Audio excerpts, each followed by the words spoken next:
Hey there! In this video, I will show you exactly how to change language on the Bank of America app. To change the language on the app, firstly go to bankofamerica.com in your web browser. Then scroll down and click on Explore our app. Now select your device to get the app. After that, add your phone number and click on the Send button. Then click on three dots from the top right corner of the screen. Click on Settings. From the left panel, click on Languages. Now select your language. The website will show content in your preferred languages when possible. Click on Add Languages and select the ones that you want to add. Once selected, click on Add.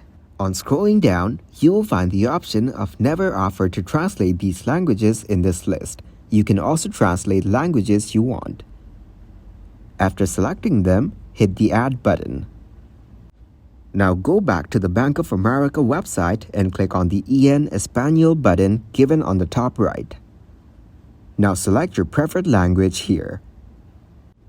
Your content will be shown in your preferred language.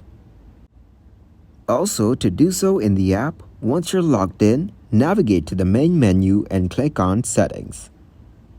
In the drop-down, click Language. On the next page, select your preferred language from the Language drop-down. And that is how you can change the language. Thank you very much for watching, and don't forget to like the video and subscribe to the channel.